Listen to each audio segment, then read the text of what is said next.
Muito bem, senhoras e senhores, sejam bem-vindos aqui para mais um Casual Crypto no canal Mercúrios. Dessa vez um pouco diferente aqui, a gente vai dar uma geral dos mercados que talvez sejam o mais importante para o mundo cripto hoje, que é o mercado de plataformas de contratos inteligentes. Vamos responder essa questão sobre por que algumas dessas criptos podem deixar de existir, perder grande parte da sua relevância no mercado e quais são os principais players hoje concorrendo aqui, né? Então vamos puxar aqui uma série de dados sobre o mercado de DeFi, mercado de NFTs, crescimento de receita e, lógico, também vamos puxar várias dúvidas de vocês aqui ao longo dessa live, então já podem ir deixando os comentários de vocês aqui, né?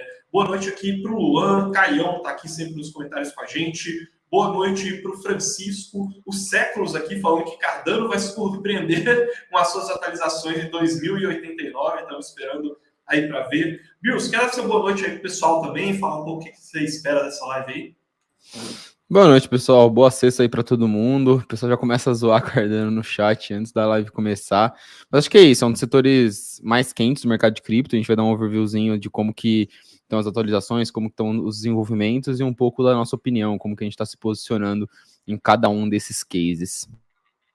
Boa, é isso aí. Deixa eu puxar aqui para vocês. Vou compartilhar minha tela agora. Foi. Então, pessoal, né, como que acho que dá para a gente começar essa live explicando um pouco desse título, né? Que tá ali, os maiores concorrentes de Ethereum, Cosmos e Polkadot. Mais para frente vocês vão ver, mas uma das métricas que mostra que hoje esses são os 3 ecossistemas mais fortes do mercado é a questão de atração de desenvolvedores, tá? Hoje, incontestavelmente, os ecossistemas, né, somados, cada um ali, né, obviamente, dentro do seu próprio escopo, Polkadot, Cosmos e Ethereum são os líderes em termos de atrair capital intelectual para o mercado, de atrair desenvolvedores que vão criar as novas funcionalidades do mercado.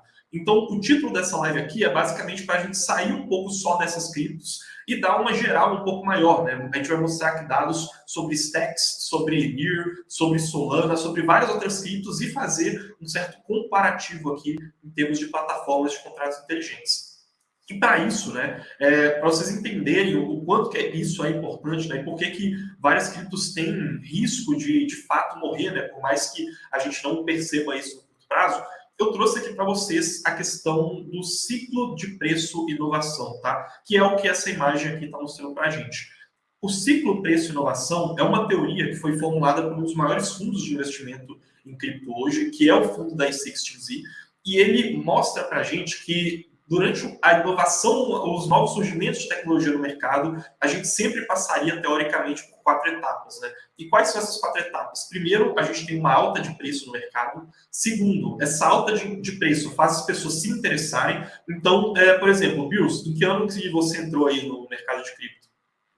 Eu entrei em 2000 e comecei a investir ou comecei a trabalhar com cripto? Comecei a investir em 2018, comecei a trabalhar com cripto em 2020. Mas vamos puxar aí, 2018, por exemplo. A gente teve um dos maiores ciclos de alta ali em 2017. O preço E foi por isso que aumenta eu e as conheci, pessoas... e foi por isso que eu conheci, né? Eu conheci o Bitcoin porque estava subindo. Exato. Eu fui conhecer ali, também acho que foi por volta de 2017, e fui começar a trabalhar com cripto em 2021, né? Vocês aí que estão assistindo essa live, comentem aí no chat, né?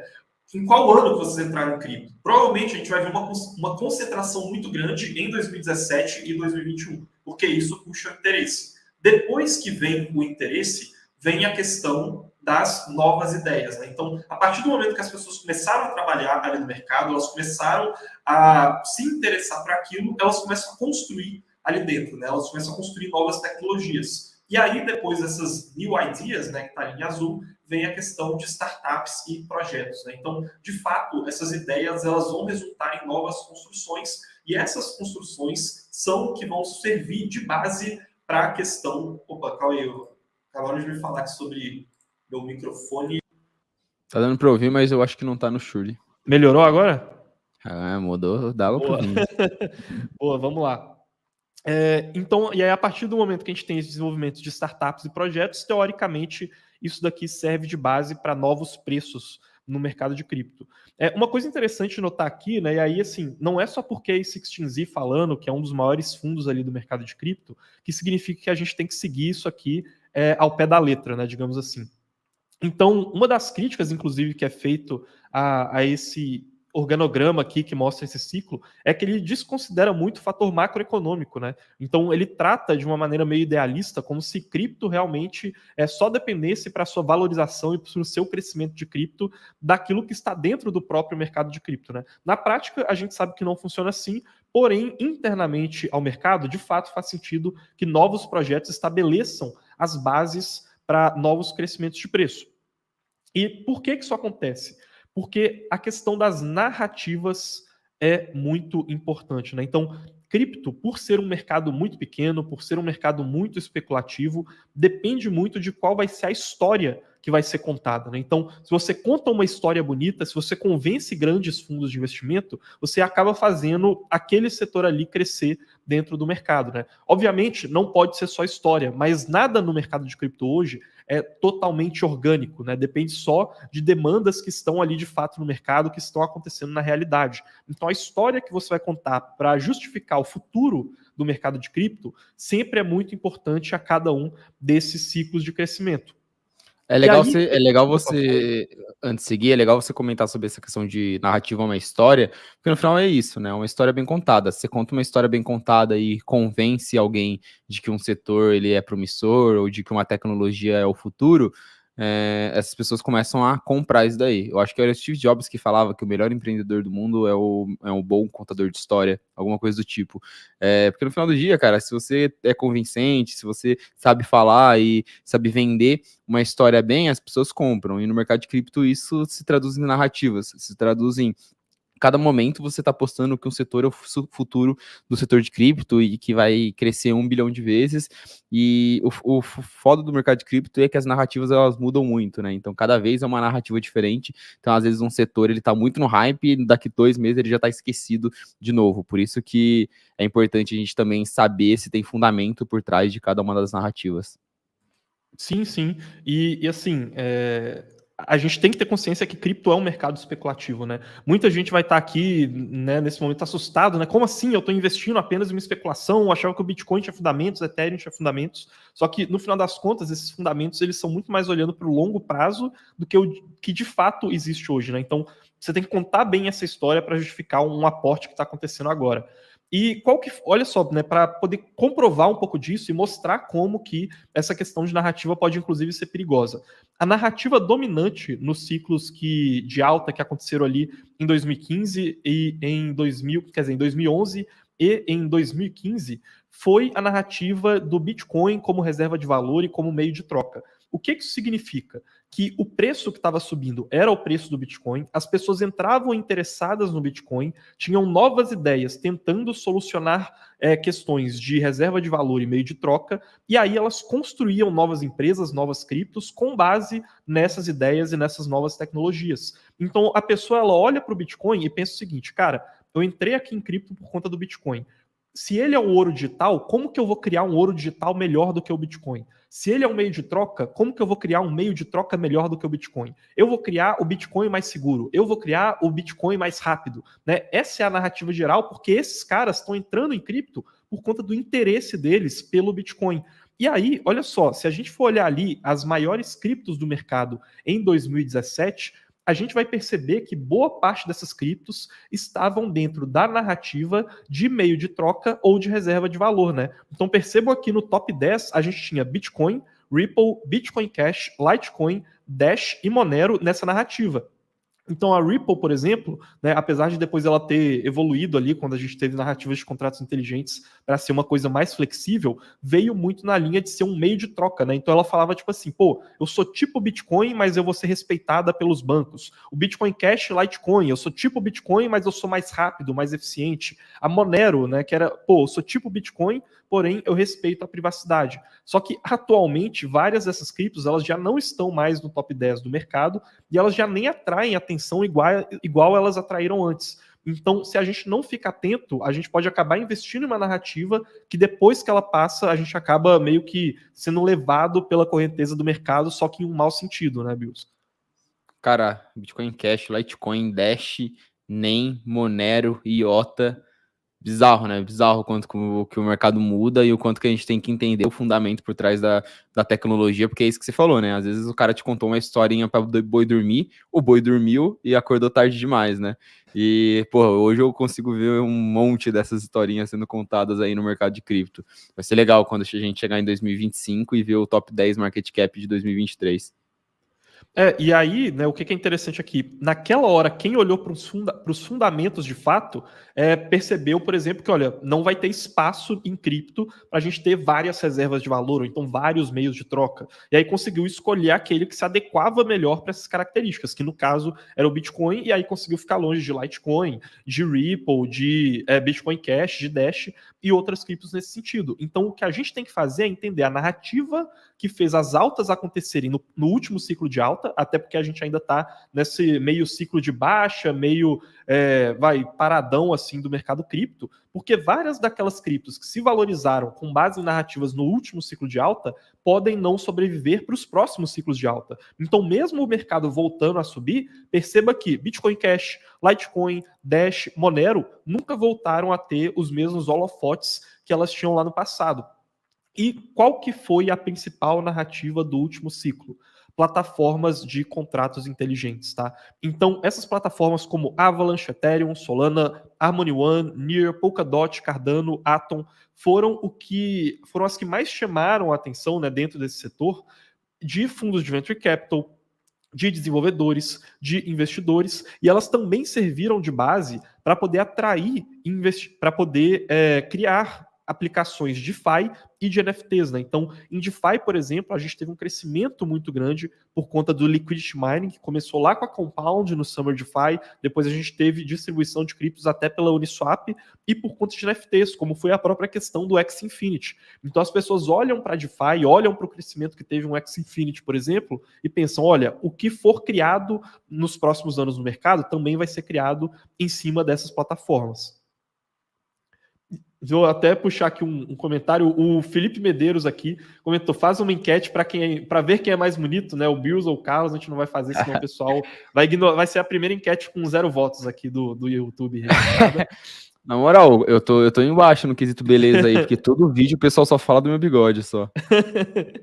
Mas, cara, eu queria fazer um comentário sobre isso aí que você falou, da narrativa mais forte do momento de ser plataformas de contratos inteligentes.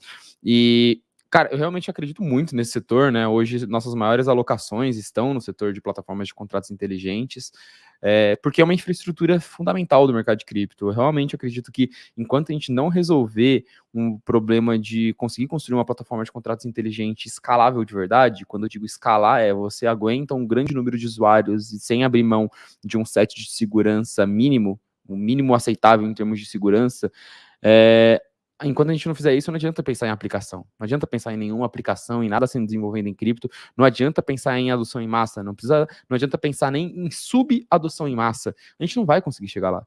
A gente precisa melhorar o mercado de plataformas de contratos inteligentes, e eu acredito que essa é o próximo grande ciclo de inovação que a gente vai ter. Então, nesse sentido, é uma narrativa que eu acredito, no sentido de que é um setor que faz sentido estar exposto, só que justamente por isso é um setor que está tão inflado.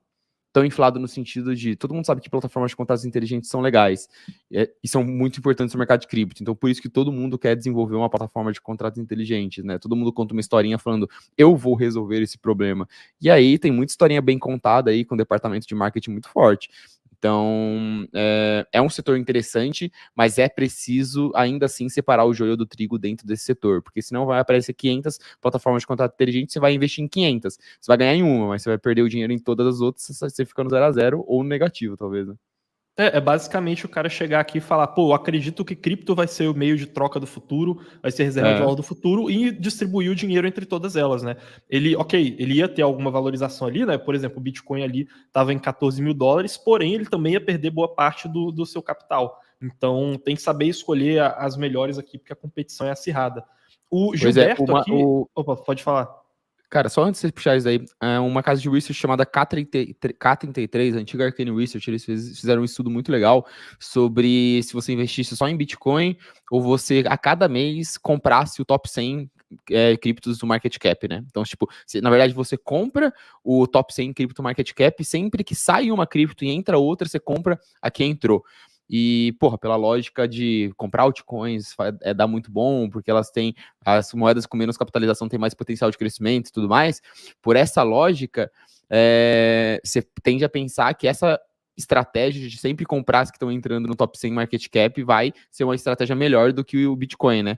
E, na verdade, essa estratégia ela perde por muito do Bitcoin ao longo do tempo. Se você fica exposto um mês nela, talvez você acerte um período de crescimento, mas se você fica exposto 2, 3, 4 anos, você perde muito. Por quê? Porque em cripto, a maioria das criptos morrem. A maioria é lançada, fica num hype ali e ao longo do tempo morre. Então, não só estar exposto no mercado é importante, como fazer o que a gente chama de crypto picking, né? Escolher os possíveis ganhadores é mais importante ainda. Isso aí, inclusive, é para o pessoal que fala assim, pô, a Mercúrio sempre beneficia altcoins em relação ao Bitcoin, por exemplo. Ah, pô, né, divide aquela galera que acha que Bitcoin é a única cripto séria do mercado, a única cripto que vale a pena você olhar com mais atenção, e as outras são só shitcoins, as outras são só lixo. Aqui, de fato, né, a gente tem uma questão importante de se analisar. Por que se você pegar e sempre investir historicamente nas principais altcoins em relação ao Bitcoin, você vai ter uma performance pior do que o Bitcoin? Porque as altcoins, elas são muito mais rotativas. Então, as principais altcoins lá no ciclo de 2011, ou então de 2015, ou então de 2017, eram criptos que aquelas altcoins elas já não são mais as top altcoins dos dias de hoje. Enquanto que o Bitcoin, que era a maior cripto naquele momento, continua sendo a maior cripto hoje. Porém, se você conseguisse, né, prever quais são as altcoins que estão em alta hoje e investisse nelas no ciclo passado, aí sim você ganharia muito mais do que o Bitcoin. Então, se você investe em altcoins, basicamente você tem que escolher melhor. Porém, o que você pode se beneficiar é em termos de ter uma performance melhor. Essa que é a escolha que você tem que fazer. Então, entrando em Bitcoin, cara, se você for olhar para o padrão histórico, provavelmente você não vai ter uma performance melhor do que o cara que está nas altcoins corretas. Porém, se você está em altcoins genéricas, o seu risco é muito maior do que estando em Bitcoin. E aí, agora sim, né, puxar aqui a dúvida do Gilberto, ele perguntou se Layer 2 seria a possível bola da vez, como que entra aí nessa questão de contratos inteligentes também. Cara, eu acho que dá para dizer que é a bola da vez no sentido de narrativa, né? É como o roadmap da Ethereum está se organizando e aonde tem a maior quantidade de capital no momento. Então, sim, eu acho que é a narrativa mais forte da vez, é a bola da vez, e se eu tivesse que apostar em termos de número de usuários e crescimento, o setor de infraestrutura que deve ter mais crescimento ao longo dos próximos 2 anos, eu acredito em Layer 2. Só que eu não acredito em um futuro Ethereum only, né? Em que só vai ter a Ethereum e as Layer 2. Não, eu acredito que a gente vai ter outras plataformas de contratos inteligentes e, inclusive, tem uma opção de chegar um cara e desbancar e tornar a Ethereum obsoleta, né? No sentido de um cara apresentar uma proposta que seja muito melhor do que a proposta em termos de tecnologia do que está sendo desenvolvida nas segundas camadas. Que eu acho que é um pouquinho da proposta da gente discutir isso no conteúdo de hoje, né, Carlos? Boa, isso aí. E aí, já avançando aqui, pessoal, a gente separou aqui mais de 10 dados diferentes aqui para falar sobre plataformas de contratos inteligentes, mas o primeiro deles, né, que é o que eu usei para dar título aqui a esse vídeo, porque eu considero talvez, se não o dado mais importante, um dos dados mais importantes, é de atração de desenvolvedores, né? Então aqui a gente tem a primeira coluna ali com os nomes, né, de várias criptos, então tá ali Ethereum, Polkadot, Cosmos, Solana, Bitcoin, Polygon, que na verdade aqui não se restringem somente às criptos, tá? Aqui a gente está falando de ecossistemas, então a gente não está falando só dos desenvolvedores que desenvolvem diretamente na infraestrutura da Polkadot, mas aqui contabiliza também desenvolvedores de parachains. A mesma coisa com o Cosmos, por exemplo, não é a blockchain, a rede da Cosmos, mas é o conjunto das redes do ecossistema da Cosmos. E, cara, é aquilo que eu falei, né? A gente tem hoje Ethereum, Polkadot e Cosmos inegavelmente liderando em termos de atração de desenvolvedores, tá?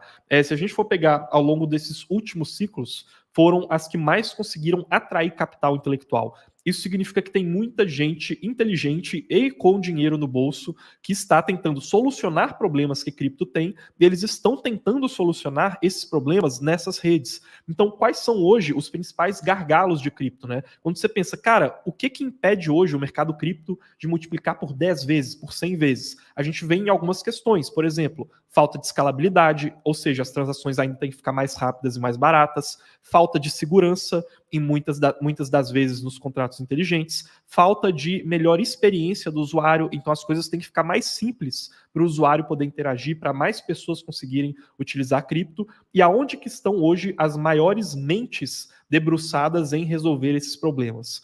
Nos ecossistemas da Ethereum, da Polkadot e da Cosmos, né?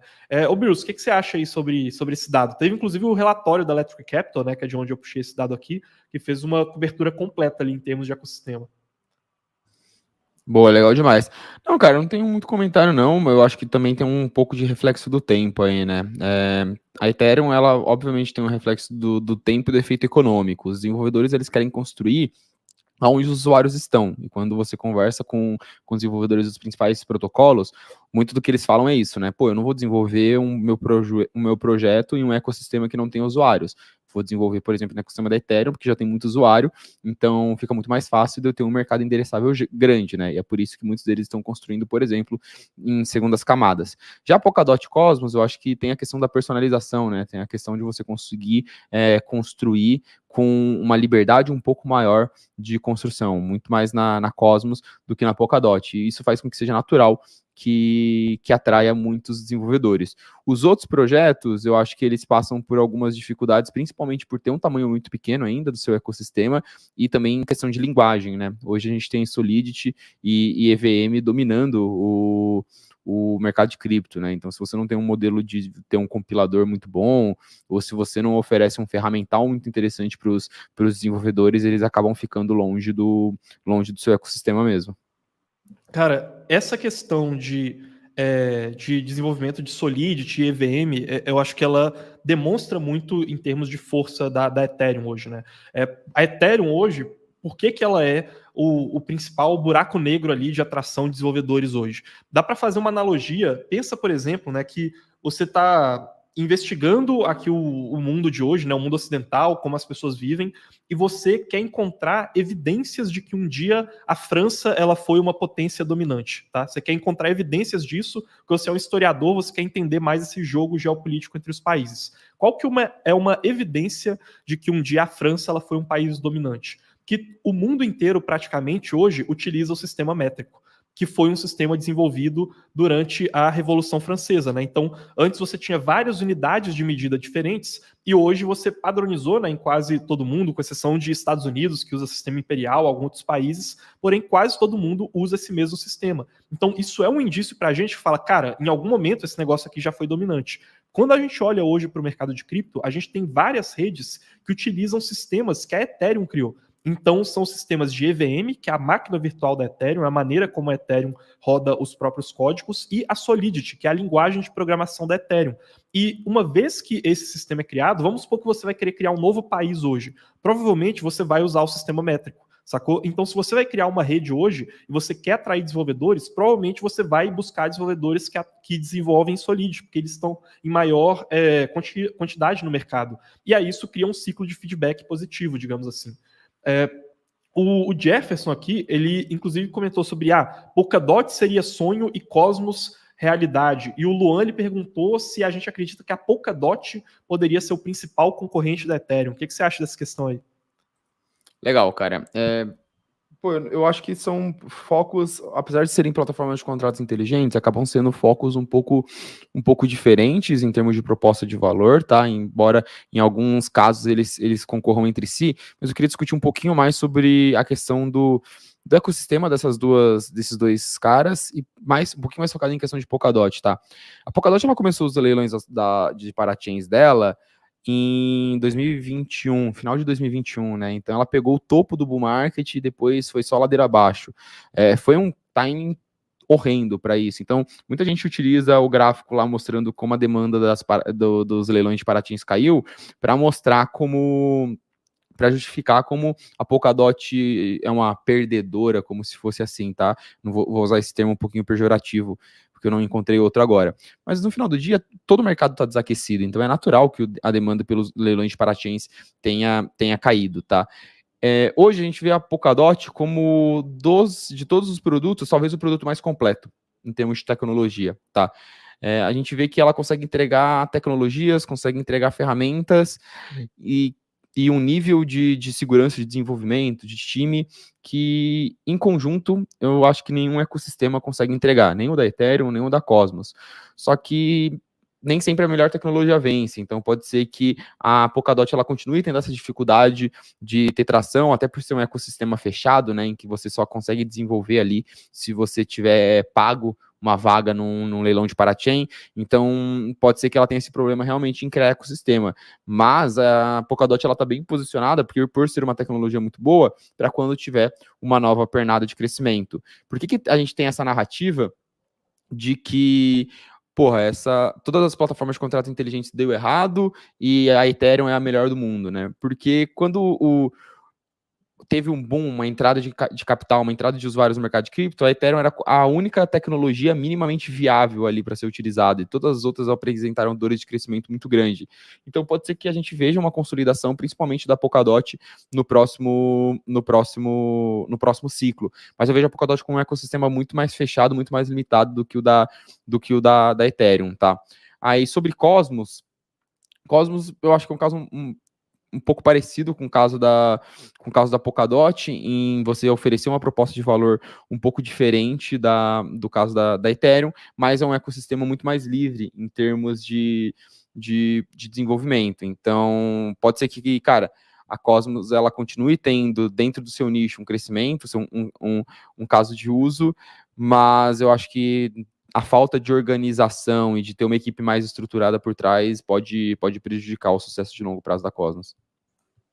E o Ricardo aqui, por exemplo, comentou, ó, uma pena que Cosmos não consegue agregar valor ao token Atom, senão eu daria all-in de olhos fechados, não teria nem dúvidas. Mas, Ricardo, se você for parar para pensar, o motivo pelo qual você daria all-in em Cosmos de olhos fechados é o mesmo motivo que faz com que ela não consiga agregar valor ao token Atom, né? E que aí inclusive, assim, até uma tese ruim para o mercado cripto como um todo, que é, cara, e se as melhores soluções não forem as soluções que vão agregar mais valor aos seus tokens? Né? É uma possibilidade, e aí a gente tem que adaptar as novas teses. E, inclusive, vocês vão perceber que nos próximos dados que a gente vai trazer aqui, a Cosmos não aparece, porque individualmente as redes da Cosmos elas não alcançaram um patamar tão grande assim de relevância em boa parte dessas métricas. A Cosmos ela tem muita relevância quando você conta o ecossistema dela como um todo. É uma tecnologia muito boa, né? E que tem um certo nível de adoção bacana em termos de infraestrutura.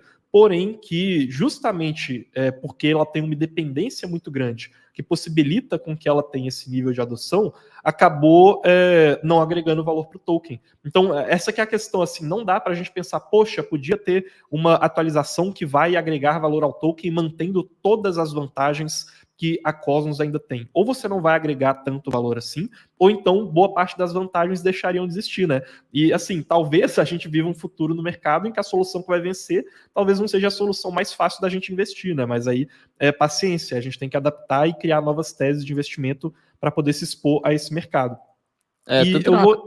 Na Cosmos principalmente, complementando rapidinho isso, na Cosmos principalmente eu estaria muito de olho justamente em cada uma das zonas que estão sendo desenvolvidas ali dentro, tá? Porque pode ser que um cara lance um produto muito bom e que ele puxe uma quantidade de usuários muito grande, beleza? Para dentro daquela solução, para aquele produto em específico dentro da Cosmos. E o que o Carlos falou é verdade, cara. Hoje, mesmo que agregasse valor o token Cosmos, hoje são muitos microprojetos espalhados, beleza? Nenhum projeto da Cosmos consegue rivalizar com uma Uniswap ou algum projeto médio dentro do Uniswap é algo gigantesco, né? Mas mesmo uma aplicação média do ecossistema da Ethereum ou de uma segunda camada, em termos de número, consegue ser melhor do que quase tudo dentro do ecossistema da Cosmos. Então, apesar do ecossistema da Cosmos ser um ecossistema muito pungente em desenvolvimento, ainda precisa os próprios projetos ganharem tração. Antes da gente continuar, queria puxar um comentário do Alexandre. Ele comentou: acho engraçado quando vocês falaram de Solana uns meses atrás, diziam que ela estava morta, que caiu 90%, e agora falar da Polkadot descer 90% já dizem que é normal. Cara, tem que ser imparciais. Alexandre, eu gostaria muito que você trouxesse o momento em que a gente falou que a gente achava que a Solana estava morta por causa de preço, porque ela caiu 90%, porque eu tenho plena certeza que a gente nunca falou isso, tá? A gente acha que a Solana está morta justamente por causa de desenvolvimento. O ecossistema da Solana está morto lá dentro, não tem pouquíssimo ou quase nenhum desenvolvimento, atividade econômica zero, DeFi na Solana em termos de volume é muito baixo e todos os números de, tem muitas carteiras, muitas transações dentro da Solana, 95% é tudo bot. Então é isso que a gente quer dizer com o ecossistema da Solana tá morto, tá? Perdeu muita confiança após a quebra da FTX, então foi por isso que a gente parou de olhar para dentro. Se realmente voltar a ter desenvolvimento dentro da Solana, a gente vai voltar a gostar do case. Já é o caso contrário com a Polkadot. Todas as métricas de crescimento e de desenvolvimento, número de desenvolvedores, aplicações dentro da Polkadot só estão crescendo e o número caindo. Então aí a gente começa a ver uma simetria, tá? Pessoal, antes de continuar aqui a live, só queria lembrar vocês que a gente está deixando aí embaixo o link de inscrição para a Mercúrios Pro, tá? Para quem não sabe, aqui na Mercúrios a gente tem uma assinatura de conteúdos exclusivos e quem está dentro da Mercúrios Pro tem acesso à nossa carteira com as criptomoedas que a gente seleciona, com estratégias de opções para poder proteger o seu portfólio em caso de queda do mercado, com estratégias de alavancagem, estratégias de staking e também acesso a todas as análises de criptos que a gente já fez, né? Então, vocês podem ver aqui, são mais de 25 análises diferentes, mais vários outros relatórios exclusivos, tem vários tutoriais também para quem quer investir em cripto e também o suporte especializado da Mercúrios Pro, tá? Então, para todo mundo que quiser fazer parte da Mercúrios Pro, se interessar por alguma dessas questões que eu falei aqui, é o primeiro link que está aí na descrição, tá, pessoal? Agora, deixa eu voltar aqui para o conteúdo. Deixa eu colocar aqui e foi. Boa. Mas, olha, seguindo aqui, então, em termos de métricas que a gente olha aqui em plataformas de contratos inteligentes, tem uma outra aqui que eu também acho interessante, que é para falar justamente sobre essa performance de preço, né? Inclusive, para poder falar que, olha, nem sempre isso daqui está refletindo os fundamentos. Uma das criptos de contratos inteligentes que se destacou muito aí esse ano, em termos de performance de preço, foi a Stacks, que é uma sidechain, né, fazendo uma licença que existe lá no ecossistema do Bitcoin. Né? O que é uma sidechain? É quase como se fosse uma rede, que é uma irmã gêmea ali, que utiliza a segurança da rede principal, né? Só que utiliza ela por meio de uma ponte. Depois que a gente teve aquele boom dos NFTs no Bitcoin, dos Ordinals, né, a gente viu alguns ecossistemas relacionados ao Bitcoin recebendo muita atenção do mercado. O que inclui o Rocket, a Stacks, tem também o Trustless Computer, porém a Stacks foi a que mais chamou a atenção. Só que o que é interessante notar aqui? Primeiro, esse daqui é um crescimento percentual, né? Então, a Stacks antes ela tinha um valor muito menor no mercado. E segundo, ainda é muito levado por questão de narrativa, né? Então, a Stacks é o tipo de cripto que, olha, se ela não achar algum diferencial ali nos próximos ciclos de mercado, conseguir manter um ecossistema pujante, é uma plataforma que eu não esperaria ver tanta relevância assim nela, né? Só se a gente tiver um desenvolvimento um pouco maior ali na questão do próprio Bitcoin. Você tem algum comentário para fazer com relação a essas movimentações de preço, Bills? Cara, é muito de hype do momento, né? E muito disso que a gente falou. A própria questão dos Ordinals estava muito na narrativa do momento e algum ecossistema grande de plataformas de contratos inteligentes vai voltar a subir se a narrativa dele voltar a subir, entendeu? Vou dar um exemplo. No começo do ano, se a gente pega uma das aplicações, pegar geralzão, assim, as aplicações que tiveram performances boas nesse ano, a gente consegue ver disparado, tô falando de aplicações, tá? Não plataformas de contrato inteligente. A gente consegue ver disparado ali Magic e GMX, por exemplo. São duas aplicações de dentro do ecossistema da Arbitrum. Por quê? Porque a narrativa da Arbitrum estava muito alta no momento. Então, só para mostrar como isso influencia bastante em performance de curto prazo. Tem um comentário aqui interessante do Idênio, né, que inclusive ele falou que está na academia aí escutando a gente. Ele falou que queria saber qual que é a opinião da gente sobre o Matic. Eu acho que é interessante porque, se a gente for pegar em termos de performance, ela foi uma das criptos que mais sofreu aí esse ano, porém é justamente um momento bom para a gente separar o que é performance de preço da questão dos fundamentos, né? Ótimo, cara. Olha, entendendo primeiro nossa tese em Matic e entendendo muito do momento atual, tá? Matic, ela acaba vindo se posicionando como no mercado de plataformas de contratos inteligentes hoje, muito mais como um ecossistema de escalabilidade dentro da Ethereum. Então, a gente... Ixi, eu acho que eu travei. Não, voltei. Boa. Não travou, não. Boa. Vamos lá. A gente está falando do ecossistema que mais tem atividade econômica de todo o mercado de cripto, que é o ecossistema da Ethereum, que mais tem usuários, tem mais capital movimentando, e que ele está falando, olha, os meus usuários têm que migrar para segundas camadas, porque a gente quer que a atividade migre para lá. E a Polygon, ela vem se posicionando como um ecossistema de soluções de segunda camada, diversas soluções para servir para diversos tipos de usuários que querem utilizar uma segunda camada dentro do ecossistema da Ethereum. Então, a narrativa, o motivo, a proposta de valor do produto continua o mesmo. Eles continuam entregando em termos de produto, entregaram a Polygon ZK EVM agora, que é um produto que está no período de consolidação, e o time continua sendo o time que a gente sempre gostou, que a gente sempre acreditou. Então, a nossa tese em Polygon continua, só que a gente tem que entender muito o momento em que a Polygon como produto está. A Polygon está no processo de maturação, lançando produtos agora que vão demorar um certo tempo para passar por todo esse processo de consolidação, como produto mesmo, atrair usuários e um ambiente que tem bastante concorrência, tá? Então, cara, é natural que seja uma tese de longo prazo, tá? A gente tem que esperar, tem que ver a adoção dos produtos da Polygon, e só pontuando um ponto que fez bastante a Polygon apanhar nesse curto prazo, que foi o processo da SEC, tá? O processo da SEC a gente considera que não tem fundamento nenhum e não vai impactar o ativo no longo prazo, então é muito mais um movimento... Inclusive aqui é a dúvida do Eduardo, né? Ele falou, melhorando a pergunta do colega, sabemos que Matic não perdeu os fundamentos, mas com a regulação e sendo considerado security, como que fica?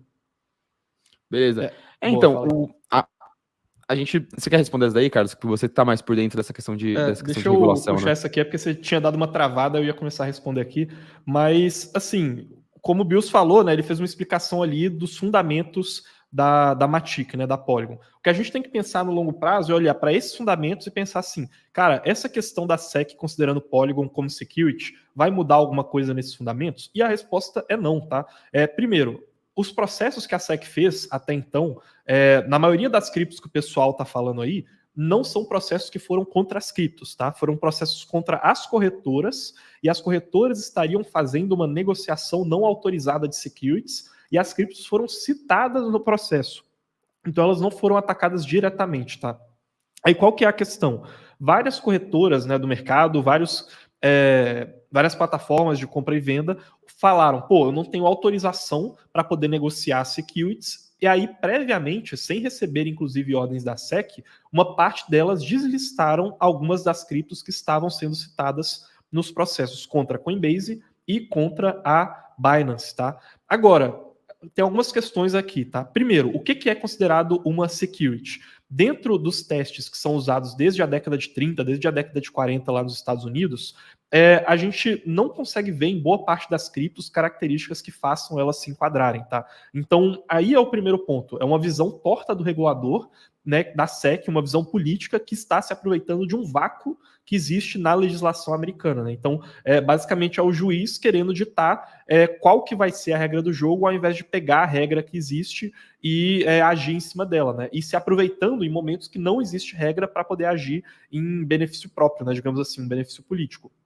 E a outra questão aqui é que mesmo que, de fato, essas criptos fossem consideradas securities, mesmo assim, provavelmente elas teriam a capacidade de se adaptar frente a essa regulação. E a gente tem regulações muito melhores do que as que estão sendo propostas, né, lá nos Estados Unidos, ou então as que estão sendo trabalhadas agora, que estão surgindo na Ásia, na Europa, até aqui no Brasil mesmo. Então, eu acho que assim, a longo prazo, os Estados Unidos perdem mais com isso do que a Polygon em si, tá? Então, a curto prazo, isso acaba abrindo uma oportunidade na nossa visão, tá? Deixa eu puxar aqui de novo a apresentação. E aqui já é uma outra métrica, tá? E que ela já começa a ficar bem interessante quando a gente mostra para vocês que a Ethereum ela é uma plataforma muito madura, né? E tem gente que fica implicando com isso. Mas veja bem, aqui a gente tem a geração de receita de cada uma dessas plataformas. Percebam como que a Ethereum está ali em quase 500 milhões de dólares de receita gerada aí no primeiro período do ano de 2023, o que é muito maior do que boa parte das outras plataformas somadas, né? Então, ali a gente também tem Tron e BNB ali com uma certa relevância, mas são redes mais centralizadas, com um público-alvo diferente, e dentro dessas redes, com a proposta semelhante à da Ethereum, ela é de longe a que gera mais taxas. E aí, esse gráfico aqui, junto com alguns próximos aqui, vão mostrar essa história da geração de receita orgânica que a Ethereum tem hoje. Esse aqui também é outro gráfico muito interessante, tá? Aqui a gente está... Basicamente, esse gráfico aqui que está na direita, que tem vários pontinhos ali menores, ele é um zoom na parte de baixo do gráfico ali à esquerda, que tem a Ethereum, BNB e Tron, tá? Só para vocês entenderem. O que esse gráfico aqui está mostrando para a gente?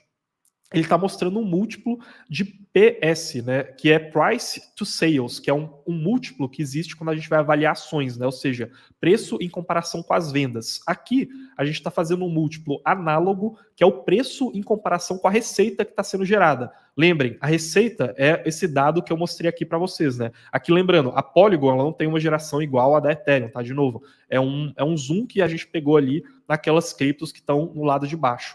Então, o que é esse múltiplo aqui? Ele está comparando aquele gráfico anterior da geração de receita com o preço daquelas criptos no mercado. E quanto mais inclinado em relação à vertical esse múltiplo está, mais cara, teoricamente, está essa cripto. Ou seja, maior é o preço de mercado daquela cripto em comparação com a receita que ela está gerando. Então, se você está muito inclinado em direção à parede ali, em direção à vertical, significa que você gera muito pouca receita em comparação ao seu preço no mercado. Se você está inclinado em direção à horizontal, né, você está mais caidinho ali para a direita do gráfico, significa que a sua geração de receita ela está mais compatível com o seu preço no mercado, né? Teoricamente, você estaria mais barato. E percebam como que a Ethereum hoje, nesse gráfico, ela é a cripto mais barata, né? Então, assim, no sentido de que as outras criptos, elas têm que multiplicar muito a geração de receita delas para chegar aonde a Ethereum é hoje. Não significa que elas não possam gerar isso no futuro, né? Então, assim, é uma aposta um pouco mais assimétrica. Mas hoje, você está pagando por uma multiplicação muito maior que tem que acontecer nessas criptos, né? Se a gente for olhar esse múltiplo frio, é como se você fosse comprar uma empresa por uma quantidade muito maior de lucros anuais que ela teria, né? Então, demoraria muito mais anos para essa empresa aí se pagar. E aí, um terceiro gráfico que mostra essa história também, mostra que aqui é a inflação, tá, de cada uma dessas criptos. Mostra que as criptos com a maior deflação são a BNB, da rede da Binance, e a Ethereum. E essa deflação ela vem justamente da queima das taxas que são pagas pelos usuários. Então, é um conjunto, basicamente, que mostra que hoje a Ethereum ela é a cripto que tem mais demanda orgânica, né? Enquanto que as outras elas são mais apostas nesse sentido. Legal. É bem legal você trazer esse dado, o Carlos, porque vamos tentar dar um passinho atrás e tentar pensar num mapa mental para a gente investir num setor de plataformas de contratos inteligentes, né? Como eu falei, a gente está conversando sobre uma tecnologia que a gente chama de tecnologia de base, né? Uma plataforma onde outras tecnologias vão ser construídas em cima. E o que vai fazer uma plataforma de contrato inteligente, uma blockchain, se valorizar ou se desvalorizar? Mais pessoas ou menos pessoas utilizando essa blockchain. beleza? E da onde que vão vir esses usuários? Esses usuários vão para essa blockchain para utilizar aplicações. Então, o fluxo do dinheiro é mais ou menos isso, né? O usuário vai e procura uma aplicação, um caso de uso em cripto, algo que ele realmente queira usar em cripto, ele acha esse caso de uso, ele utiliza e esse caso de uso, essa aplicação está em cima de uma blockchain, e aí o valor sai do usuário, vai para a aplicação, e da aplicação vai para a blockchain. É mais ou menos esse o fluxo. Então, se tiver mais dinheiro entrando nas aplicações que estão em cima de uma blockchain, mais receita gera essa blockchain, beleza? Então, quando a gente vai analisar, a gente tem que entender sobre o aspecto de usabilidade, a usabilidade que está sendo construída ali, quantos desenvolvedores estão olhando para aquilo, e, obviamente, também em questão de tecnologia. Só que olhar só por tecnologia, às vezes, te dá uma visão um pouquinho enviesada. Às vezes você olha e fala, olha, esse cara aqui, essa blockchain, ela tem uma tecnologia revolucionária. Ela tem uma tecnologia muito boa, que é muito eficiente, que, cara, é muito bom para o desenvolvedor e tudo mais. Beleza, mas por que você está falando isso? Porque você é um especialista na tecnologia de blockchain, você leu o white paper e você chegou nessa conclusão? Ou porque alguém te contou que é isso daí? E é por isso que a gente gosta de olhar o número. Porque o número, ele diz muito mais, esses dados, eles dizem muito mais para a gente do que um simples white paper. Um white paper eu posso colocar qualquer coisa lá, eu posso colocar que a Bills Chain, que a Carlos Chain vai matar Ethereum. Só que se ninguém utilizar a Carlos Chain, ninguém utilizar a Bills Chain, ninguém utilizar a Mercurius Chain, eu não vou matar Ethereum. Eu preciso atrair desenvolvedor, eu preciso atrair usabilidade de algum jeito, entendeu? Então, quando a gente olha os números, a gente consegue ver quem tem mais ou menos probabilidade de chegar nesse cenário em que o cara vai ter muita usabilidade e vai gerar muita receita. A foto que a gente vê hoje são poucos ecossistemas com o mínimo de usabilidade e outros ecossistemas muito numa etapa de desenvolvimento da sua tecnologia e ainda não trazendo um fluxo monetário de fato. Se esses caras não começarem a gerar receita, o dinheiro que está investido neles não vai mais se justificar. Aí o dinheiro vai começar a sair. Por isso que a gente gosta tanto de olhar para dados de usabilidade. Sempre que você quiser falar sobre, cara, a blockchain tal, a blockchain XYZ, o que vocês acham dela? Tenta entender um pouquinho sobre a questão de usabilidade, de aplicação, de número de desenvolvedores. É isso que vai fazer essa blockchain ser bem sucedida ou não, beleza?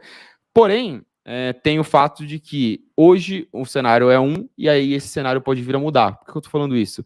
Tem uma discussão que eu tenho sempre com o meu time aqui de análise aqui da Mercurius, que é o fato de que pode ser que tenha, por exemplo, uma Avalanche da vida e seja lançada uma aplicação em cima da Avalanche daqui 1 ano, 2 anos, em que essa aplicação tenha 300, 400, 500 milhões de usuários. E aí, só por causa dessa aplicação, a Avalanche fica maior do que uma Ethereum da vida, entendeu? Então, é por isso que você tem que entender também as tecnologias e não ficar como que fala, enviesado, olhando para um ecossistema só, que é o ecossistema que é mais forte hoje, porque outros ecossistemas podem vir a ser mais fortes depois, então você tem que fazer um pouquinho dessa mistura, né? Entender atividade, usabilidade, adoção, mas também casar com tecnologia, capacidade do time, histórico de entrega e tudo mais. Como eu falei, no último ciclo, muitas das tecnologias das plataformas de contratos inteligentes estavam pouco preparadas em termos de tecnologia. Pode ser que no próximo ciclo, em 2024, 2025, uma Polkadot, uma Cosmos, uma Near esteja mais bem preparada. E aí esses caras, na hora que o capital entrar, elas vão conseguir crescer mais, e aí elas vão chegar num patamar de crescimento, chegar num patamar de maturidade bem maior do que elas estão hoje. Então, pelo menos essa visão, e é assim que a gente tenta analisar esse mercado e não ficar caindo em falsas promessas, né? Isso aí. E um último ponto aqui em relação à questão da inflação reparem como que só o fato de uma cripto ser deflacionária não significa que ela é boa, tá? Então, hoje a maior inflação é a da Polkadot e a maior deflação é a da BNB, em parte, inclusive, porque a Binance faz recompras de tokens BNB. Mas o BNB, esse sim, tem muito mais relação com a incerteza regulatória do que as criptos que foram citadas, né? Porque é uma cripto produzida pela própria Binance e também ele tem um risco de ecossistema, né? Então, é um ecossistema dependente muito de uma demanda centralizada, gerada pela empresa Binance, pelos usuários da Binance, e uma sustentação econômica que a Binance oferece também. Em contrapartida, cara, Polkadot, por exemplo, tem uma infraestrutura boa, a questão inflacionária é um problema, porém você consegue, por exemplo, fazer o staking de Polkadot e se livrar de boa parte desses danos causados pela inflação, né? Então, para quem consegue fazer staking em Polkadot, por exemplo, fica uma aposta tecnológica muito mais interessante. A Polkadot, ela foi feita para te incentivar a fazer staking, né? Para te incentivar a ajudar na segurança da rede, na segurança do ecossistema da Polkadot. Se você não fizer isso, você tem uma inflação gigantesca comendo a sua rentabilidade, né? Exatamente.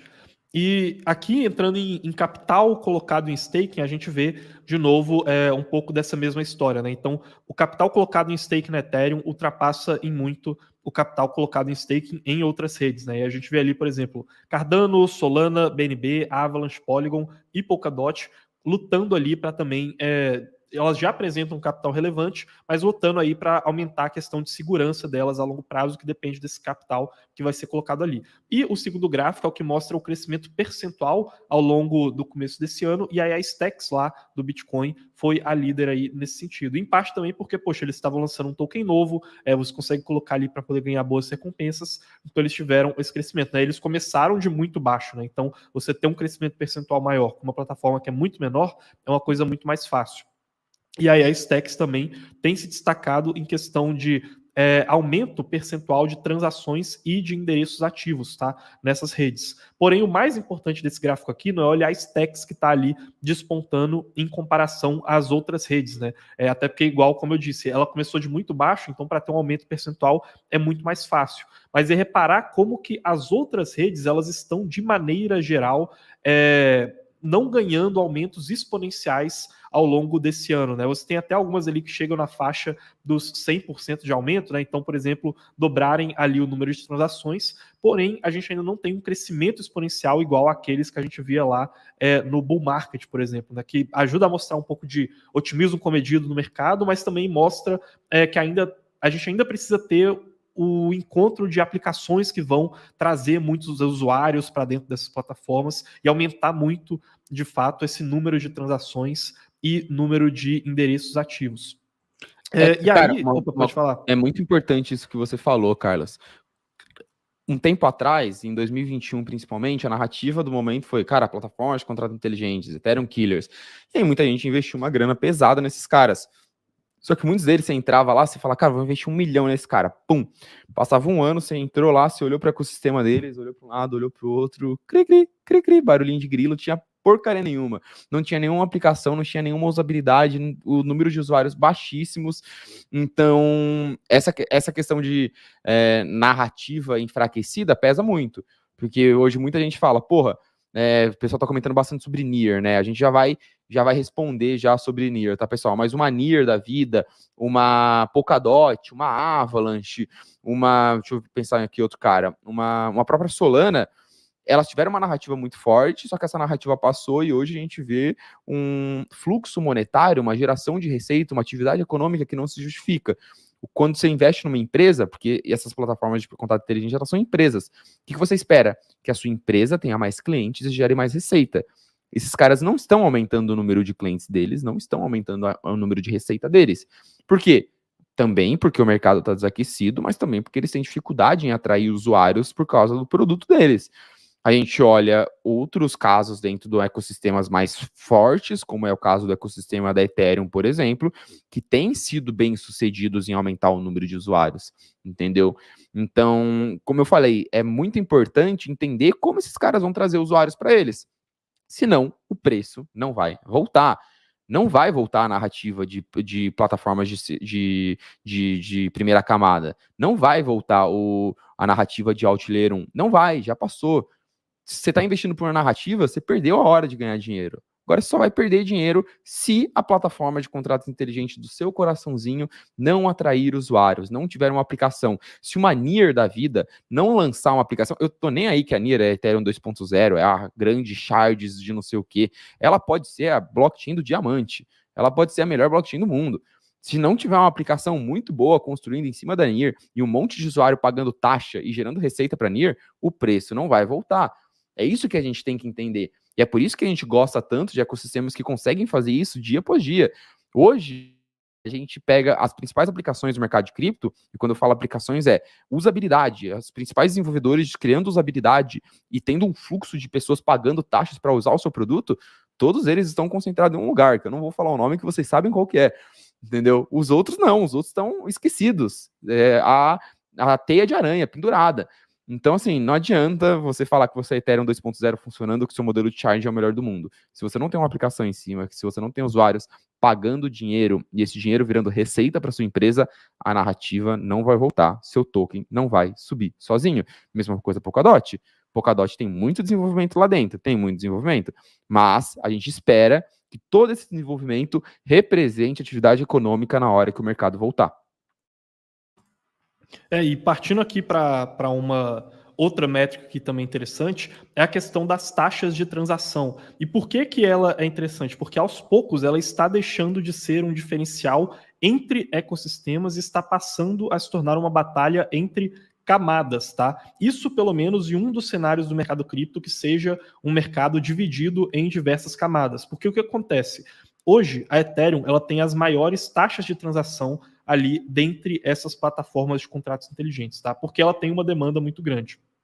Como diferenciação, no último ciclo, várias criptos diziam coisas do tipo, cara, eu sou tipo um Ethereum, porém com taxas mais baixas. E aí agora, o que a gente está vendo é que as segundas camadas da Ethereum estão falando, ei, eu sou tipo um Ethereum, só que com taxas mais baixas. Porém, tentando criar tecnologias que façam com que elas se aproveitem da tecnologia, da segurança que a Ethereum tem, e que outras plataformas ainda não conseguiram desenvolver em termos de robustez, né? Percebam, por exemplo, a segurança econômica, né? Naquele próprio gráfico de staking total depositado. Então, é interessante notar como essa questão das taxas, em parte, está deixando de ser um diferencial, porque várias das taxas que vocês estão vendo aqui, elas já são praticadas nas soluções de segunda camada da Ethereum. Agora, quando que essa questão ela pode voltar a ser um diferencial? Caso a gente tenha um cenário de crescimento do mercado cripto em que a questão da composabilidade não seja resolvida. A questão da composabilidade seria justamente a comunicação entre essas diferentes segundas camadas que estão surgindo lá dentro da Ethereum, ou então entre várias redes diferentes. Porque quando você divide entre várias redes, você tem que dividir o seu dinheiro entre vários lugares diferentes e você perde poder de fogo nas aplicações, né? Então fica mais difícil eu ter um jogo que vai se comunicar com uma aplicação financeira, por exemplo, se cada um deles tiver uma camada diferente. E aí, nesse cenário, sim, essa questão pode voltar a ser um diferencial. E aí a gente olha, por exemplo, para a Solana ali, né, que tem hoje de longe ali as taxas mais baixas, porém que precisa ter uma adoção muito grande para essas taxas pagarem a infraestrutura deles, né, porque precisa ter muita transação. A gente olha para uma NEAR, por exemplo, né, é uma das criptos que eu olharia em termos de desenvolvimento tecnológico, porque ela também vai nessa linha. O pessoal aqui está perguntando sobre NEAR, né? Tem aqui o Dica Simples, perguntou se a NEAR tem potencial de escala, como o projeto diz, acha que tem potencial realmente de valorização, e tem uma outra dúvida aqui de NEAR, né? O Gabriel, ele perguntou, o NEAR Protocol com sistema de sharding rodando, infraestrutura bem legal e com caixas gigantes, tem poder para surpreender no próximo ciclo? A questão é ter adoção, sacou? E assim, tem outra coisa que é importante a gente se atentar. Às vezes, esses caras só estão rodando bem porque eles não tiveram todos aqueles usuários que a Ethereum recebeu, e aí que teve todos aqueles problemas que a Ethereum sofreu. Então, a gente precisa estressar ao máximo o potencial dessa rede para ver como eles vão se sair. Porque a Ethereum também, por exemplo, a Ethereum, em partes, ela dizia a mesma coisa que esses caras estão dizendo para ela lá no ciclo passado com relação ao Bitcoin. Pô, o Bitcoin não escala direito, ele tem taxas muito altas, né? No momento em que as taxas do Bitcoin estavam crescendo. O tempo passou e aí o pessoal foi para Ethereum, as taxas na Ethereum ficaram altas. E agora a gente tem outras redes falando, pô, a Ethereum tem taxas muito altas, vem para cá. Só que às vezes as taxas só são tão baixas porque a gente ainda não viu uma quantidade monumental de usuários entrando nessas redes. Perfeito, Carlos. Cara, análise precisa demais. NEAR, eu não consigo te dar uma opinião, eu sei a proposta de shards da NEAR, bem legal mesmo, tá? Eu não consigo falar que eu entendo muito mais do que a média do mercado sobre a tecnologia de NEAR, porque a gente nunca parou para realmente gastar tempo e fazer uma análise muito aprofundada em NEAR. A gente tem uma análise a nível de profile, né, a nível de entendimento inicial sobre a tecnologia deles, mas eu sempre gastei muito tempo tentando entender um pouco dos movimentos em termos de negócio, assim, os movimentos mais estratégicos da NEAR. Realmente um ponto que destaca bastante é que eles captaram muita grana e eles têm tem hoje uma capitalização, um caixa gigantesco, tá? Tanto em termos de dinheiro mesmo na mão do time, quanto em termos de token para distribuir. Então eles conseguem fazer desde, cara, financiar um time com muita qualidade por muito tempo, até distribuir bastante grana em termos de token para atrair muita gente, muita aplicação para o ecossistema deles.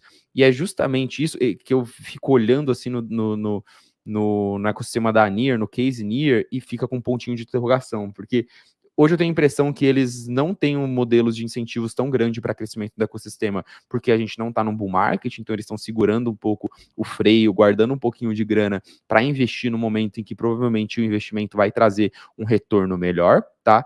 E tem um outro ponto também, que é o ponto de que obviamente, tem a questão de estresse, tá? Pode ser que a Near se venda como a melhor tecnologia do mundo. Na hora que entrar, hoje tem meia dúzia de usuários lá, tá? Na hora que entrar 2 dúzias, a tecnologia trave e se prove que não é a melhor tecnologia do mundo. Ela precisa passar pelos casos de estresse que ainda não passou. Mas isso à parte, tem outro ponto também que, apesar de você ter muito dinheiro, de você ter uma tecnologia que você vende como uma tecnologia muito boa, você precisa convencer os desenvolvedores a estar lá. E o ambiente de desenvolvimento da Near não me chama atenção em nada, tá? Vamos colocar como, por exemplo, a Coinbase. A Coinbase, ela é uma das maiores empresas de cripto, em termos de capitalização de mercado, tá? Talvez isso fique atrás do quê? Da Binance, que a gente não tem o dado exatamente de quanto a Binance vale, quanto a Binance tem de dinheiro, tá? Mas a Coinbase, com certeza, está em top 3 empresas do mercado de cripto, em termos de capital. Ela falou, vou desenvolver minha blockchain. Vou desenvolver aonde? Vou desenvolver em cima da tecnologia da Optimism. Então, a gente vê grandes players, as melhores cabeças, os melhores empreendedores do mercado de cripto, escolhendo alguns lugares para desenvolver a sua tecnologia, e esses lugares não são uma Avalanche da vida, não são uma Near da vida, tá? Grandes estúdios de game falando, vou desenvolver um jogo, vou desenvolver um ecossistema em cima de uma segunda camada. Então, eu acho que precisa um pouco disso também. Aquecer um pouco mais o desenvolvimento, mostrar um pouquinho mais de usabilidade dentro do ecossistema da Near. É um projeto que a gente acompanha de longe. A gente não investe hoje, porque investir em Near hoje seria um grande ponto de interrogação. A gente acompanha. À medida que essas coisas começarem a ficar um pouquinho mais claras, aí vale um investimento, vale uma aposta, porque a gente fala, opa, talvez esse cara vingue. Show, perfeito. Aqui, um abraço para o Marcos aí, né, mandando parabéns pelo conteúdo, e também para todo mundo que está assistindo a live aí. Passamos aqui das 200 pessoas ao vivo, pessoal, então deixa eu ver aqui com quantos likes a gente está. Estamos com 134 likes aqui, vamos ver se a gente consegue passar dos 200 likes aí, pessoal, porque quanto mais likes vocês deixam, mais o YouTube entrega essa live, ela consegue chegar em mais pessoas, né? Então, se vocês acham que o conteúdo está sendo útil para vocês, bora deixar o like aí, que é de graça, certo? Passando aqui, agora vamos para alguns dados, pessoal, sobre ecossistema DeFi e depois sobre ecossistema de NFTs também, antes de fechar aqui, né? Mas aí só que eu tinha esquecido de falar, de fato a Near ela é uma das criptos que vale a pena seguir olhando por conta de tecnologia, tá? Então, eu continuaria olhando, mas igual o Bruce falou, tem que ver mais tração ali sendo gerada em termos de desenvolvimento. Agora sim, vamos lá. Ecossistema DeFi. Esse daqui é um gráfico que mostra a questão do TVL, né? Ou seja, o valor total travado nessas plataformas de contratos inteligentes e como que isso foi mudando ao longo do ano, né? Ali a gente tem um gráfico que vem de maneira percentual desde o começo do ano, né? Que é aquele gráfico ali com linhas, e do outro lado o gráfico diária em que a gente vê desde abril de 2022. O que é interessante a gente perceber aqui? Primeiro que o TVL, né, relevante dessas plataformas, ele não é aquele TVL que cresce muito em momentos de curto prazo, tá? TVL, que é de fato orgânico, ele normalmente vai crescendo aos poucos conforme aquela plataforma vai criando aplicações. Como que a gente consegue notar isso? Percebam como que é muito diferente as criptos que se destacam em cada um desses gráficos, né? Um gráfico que pega uma quantidade absoluta num prazo um pouco maior e um gráfico que pega uma quantidade relativa em um prazo um pouco mais curto. De um lado, quais que são as plataformas que hoje dominam em termos de valor total travado? Ethereum, seguindo de Binance Chain, Tron e Polygon, né? E depois vem a Avalanche, Solana ali com uma relevância um pouco menor e aí vai diminuindo. Porém, a gente viu movimentos de curto prazo que aumentaram proporcionalmente muito o TVL da Stacks e também o TVL da Cardano, tá? Porém, isso não significa que, olha, pô, só porque esses caras aqui estão crescendo, significa que é hora de investir. O que a gente tem que olhar para esse tipo de dados e perguntar é, será que esse crescimento que a Stacks está tendo momentaneamente, ou que a Cardano está tendo momentaneamente em TVL, faz com que elas no futuro possam se igualar àquelas criptos que estão do outro lado do gráfico, criptos como a Ethereum, como a Tron e como a BNB? Por enquanto, ainda faz sentido esperar mais e ver como que vai ser esse desenvolvimento de fundamentos, tá? A Stacks, ela subiu muito por conta do hype que aconteceu nessa popularização do ecossistema do Bitcoin, essa narrativa especulativa, e a Cardano, ela cresceu o TVL dela muito por conta do ecossistema de stablecoins da Cardano, que ganhou uma tração durante esse ano. Em contrapartida, do outro lado, a gente vê usos de massa, né? Então a gente vê a Tron hoje sendo a principal responsável pelo uso do USDT, né, que é uma cripto uma stablecoin que já tem uma adoção muito grande, e BNB e Ethereum ali dominando principalmente em questão de aplicações. Bills, algum comentário aí com relação a TVL?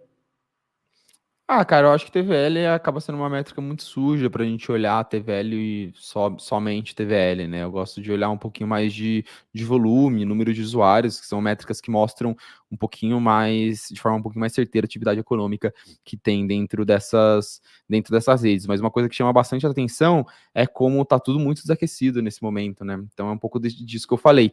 Essas plataformas de contratos inteligentes que nasceram em 2021, 2020, 2021, elas estão tendo todo esse tempo para se desenvolver, todo esse tempo para construir a sua tecnologia. Provavelmente em 2024 elas vão começar a ser estressadas. Aí eu acho que no momento em que elas vão ser colocadas a fogo, de fato, tá? E aí eu acho que quem se provar nesse momento pode ser as 3, 4, 5 plataformas de contratos inteligentes ali que vão se consolidar no mercado mais para o longo prazo, né? A prova de que TVL é uma métrica suja é que a Terra Luna chamava muito atenção porque tinha muito TVL, porém era um TVL artificial. Aqui a gente tem um outro dado que ele mostra justamente para a gente o que está por detrás desse TVL. E aqui a gente consegue falar um pouco mais de fundamentos. O que esse gráfico aqui está mostrando para a gente é quantas aplicações representam 90% do valor travado em cada uma das plataformas, né? 90% do TVL dessas redes em questão de DeFi. Percebam que a gente tem 22 aplicações na Ethereum que dividem os 90% do TVL da rede. Na Polygon, a gente vai ter menos, a gente tem ali mais ou menos 18 redes. E aí, conforme a gente vai descendo ali naquele gráfico, o número de aplicações necessárias para compor esses 90% vai diminuindo. E o que isso significa? Que uma aplicação como uma rede como a Stacks, por exemplo, tem o seu TVL muito dependente de poucas aplicações. Então, basicamente, se aquelas aplicações sofrerem, a rede como um todo vai perder muito em questão de TVL, né? Vai perder de maneira desproporcional. E também indica que os usuários eles estão sendo atraídos para menos casos de uso. É muito semelhante, né? Óbvio, não que aqui exista algum esquema de pirâmide, esquema Ponzi, igual existe lá no caso da Terra Luna. Mas a Terra Luna, por exemplo, tinha muito TVL, em grande parte concentrado no Anchor Protocol, que era aquele protocolo que deu problema. Quando ele deu problema, a rede como um todo acabou sofrendo em questão de perdas de fundamentos. Opa, quer fazer algum comentário aí, Bills? Não sei se você travou. Não. Ah, boa, Não travei, eu acho. achei que você tinha travado ali. E aí, né, aqui a gente traz um último dado de TVL, que é com relação ao crescimento no ecossistema de stablecoins, né? Então, a Cardano, ela cresceu muito pelo seu ecossistema próprio, né, de maneira proporcional ali, de maneira percentual, e a Tron também cresceu porque a Tron, ela concentra muito da circulação de USDT e a gente teve aquela incerteza ao longo do USDC, né? Então, é por isso que a Tron, ela cresceu ali proporcionalmente, né? E o que é interessante notar aqui? Que, cara, stablecoins, elas são uma espinha dorsal, digamos assim, para o crescimento de ecossistema em cripto, tá? Uma métrica que as pessoas raramente utilizam é ver quanto que as stablecoins cresceram em cada ecossistema para ver se aquele ecossistema está de fato se integrando. Porque se você não tem dólar para poder negociar naquela rede, todo o resto fica mais difícil. A Cardano, em grande parte do tempo, ela sofreu porque não tinha tantos stablecoins lá.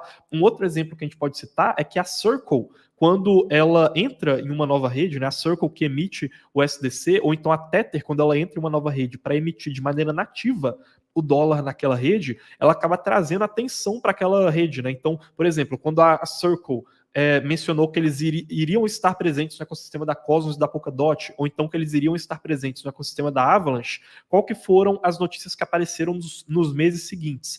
A gente viu a Circle trabalhando em tecnologias para fazer pontes na circulação de liquidez entre esses ecossistemas. E aí, se você quer usar dólar em uma rede, você acaba se beneficiando por ter muito stablecoin lá, da liquidez que poderia estar em outra rede por meio de construções de infraestrutura que se baseiam em stablecoins.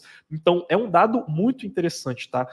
Por que eu só não vejo, assim, como tão sinal verde, assim, sinal positivo, digamos assim, para Cardano, para o crescimento do ecossistema deles, esse crescimento de stablecoins, porque são em grande parte stablecoins próprias da Cardano, né? E aí ela não poderia se aproveitar dessa liquidez, né, desse compartilhamento ali de relações financeiras com outros ecossistemas de maneira tão fácil, tá? Infelizmente, aí para o ecossistema da Cardano. Agora, se essas stablecoins da Cardano conseguirem adoção em outros ecossistemas, que é um jogo difícil, aí sim a gente pode ter uma sinalização de algo interessante se desenvolvendo em DeFi dentro da Cardano. Algum comentário aqui ou você acha que a gente pode passar para a questão de NFTs, Bills? Não, acho que é um ponto super válido, cara. A usabilidade nichada é sempre muito preocupante, né? Mostra que é uma usabilidade muito limitada. A gente sempre procura um número de aplicações muito grande, muita usabilidade, assim, dá um indício de que a gente tem um caso de uso um pouquinho mais sólido, mais para o longo prazo, né? Boa. E aí, entrando aqui em NFT, que, assim, importante, não é uma coisa que eu sempre falo, porque o pessoal vive querendo saber de plataformas de contrato inteligente, de DeFi, e quando a gente fala de NFT, ninguém quer saber por quê, né? O cara investe no token de plataforma de contrato inteligente, usa a plataforma de DeFi para fazer uma operação de pool de liquidez, e ele não compra NFT, né? Porque, pô, NFT é uma coisa que as principais coleções são muito caras, né? Tem uma liquidez menor, é um mercado mais especulativo ainda, né? Dentro de cripto, e aí ninguém quer saber de NFT e acha que é irrelevante, né? Porque você investe em contrato inteligente e pega uma renda em DeFi.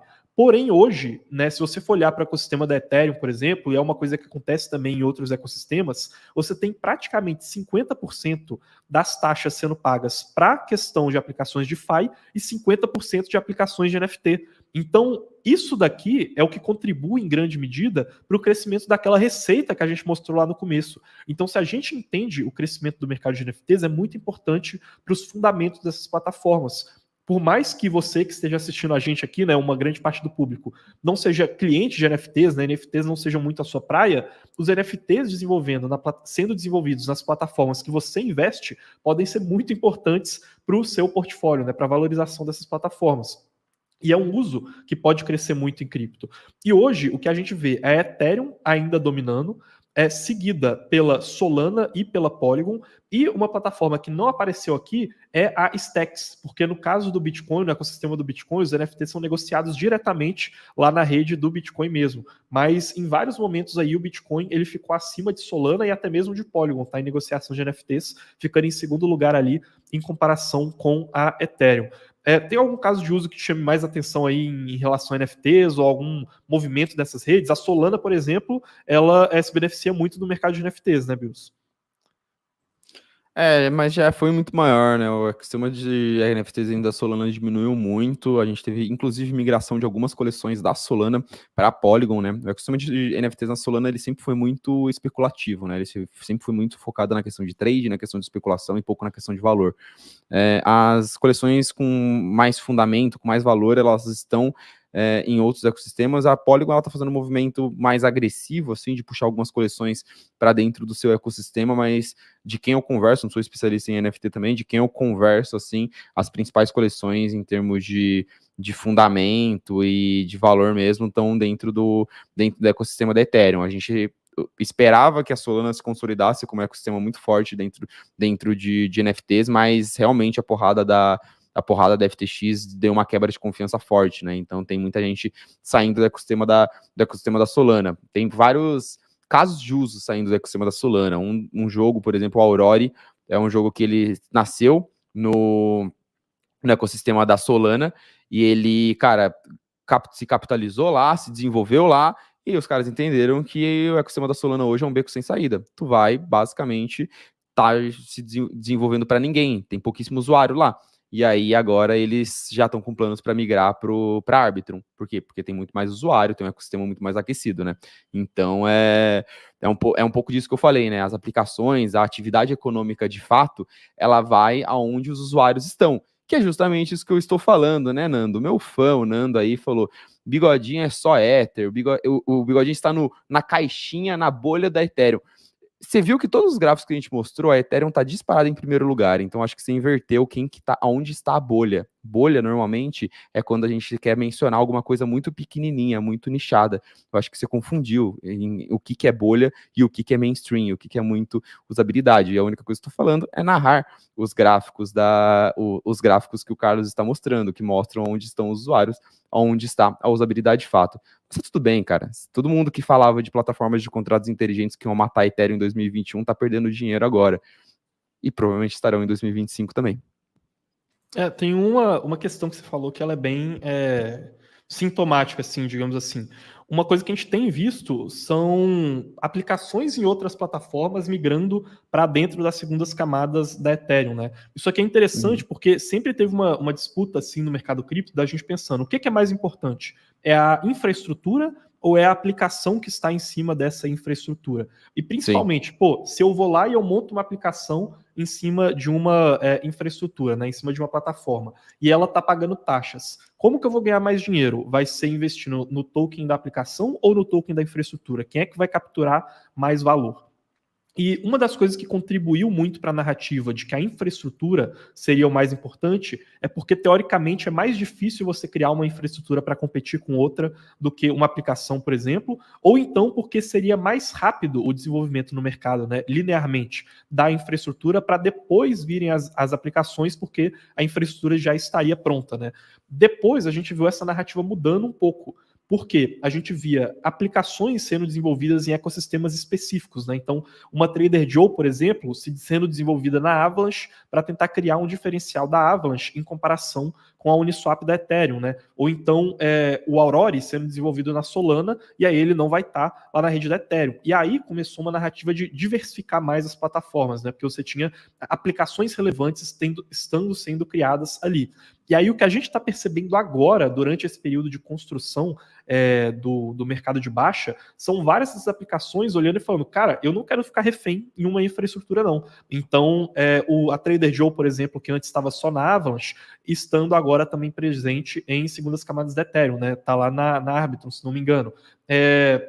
A gente viu na Solana várias aplicações também dos desenvolvimentos que estavam acontecendo lá, migrando para plataformas de segunda camada, né? Então, Optimus, por exemplo, Arbitrum também, principalmente. Então, é uma questão complicada, assim, né? Parece que, de novo, a infraestrutura está voltando a ser um panorama mais importante em termos de diferencial competitivo, assim, a infraestrutura voltando a ser o lado mais forte dessa corda entre aplicação e infraestrutura. E no começo, desculpa, na fase que a gente tá, a infraestrutura acaba sendo dominante, né? Então, você não vai querer... Como tem muita infraestrutura ruim, você acaba tendo poucas soluções. Então, isso acaba sendo um pouco dominante na parte do usuário.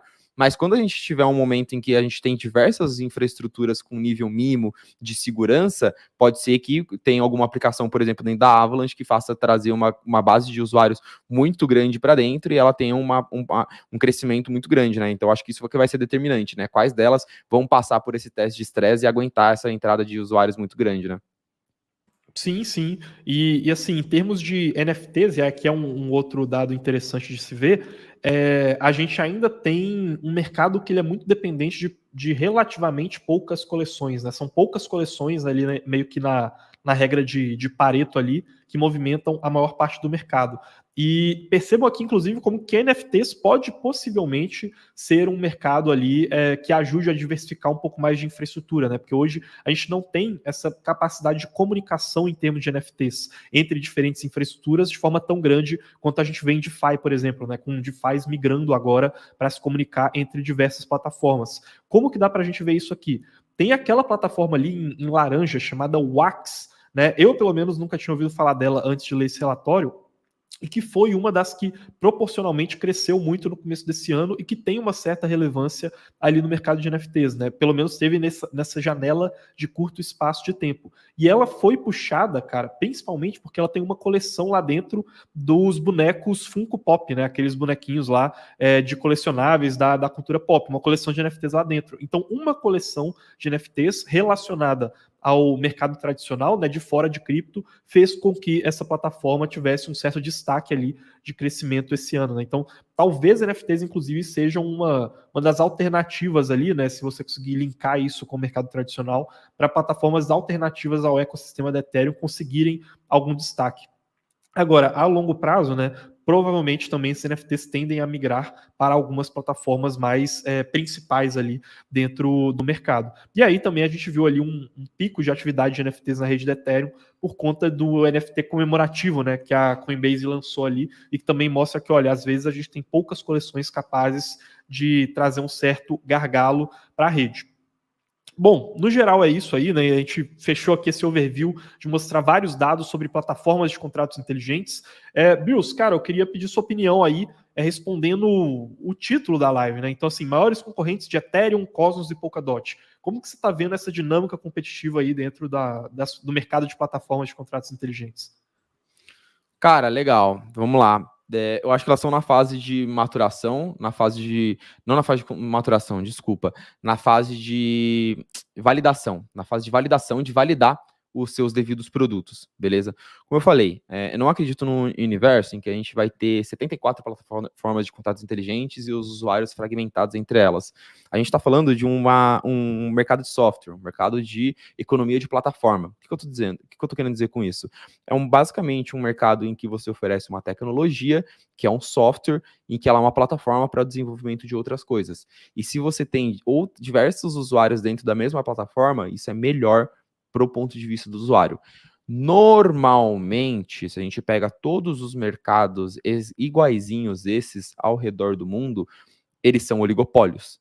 O que eu digo com oligopólios? Oligopólios tem 3, 4 caras no máximo que representam 90% desse mercado, beleza?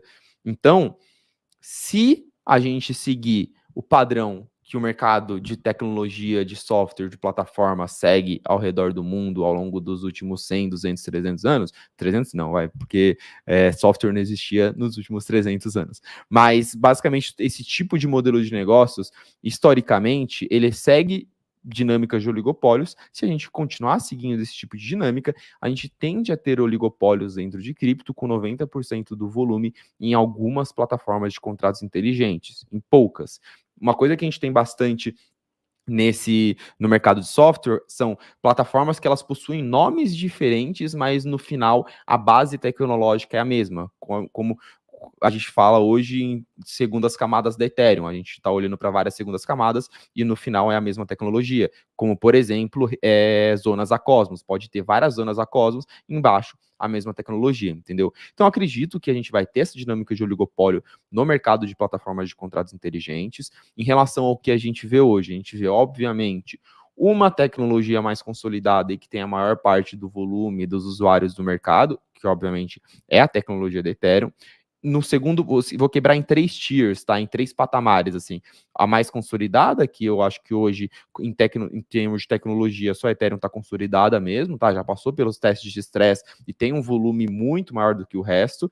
Nesse segundo patamar, eu colocaria a Cosmos e a Polkadot como players que estão há mais tempo sendo desenvolvidos a sua tecnologia e possuem um patamar de usabilidade, vou dizer assim, adoção maior do que todo o resto, beleza? E aí, em terceiro lugar, eu venho com as plataformas de contratos inteligentes que, ou no momento em que elas tentaram se provar, elas acabaram passando por falha, passando por encalços que fizeram com que hoje eu não consiga confiar na tecnologia, ou elas ainda não passaram pelo teste de estresse, mas que são tecnologias que eu observo de perto que podem ser bem-sucedidas num próximo ciclo, tá? Que podem pegar esse lugar aí de ponto de oligopólio no mercado de cripto, tá?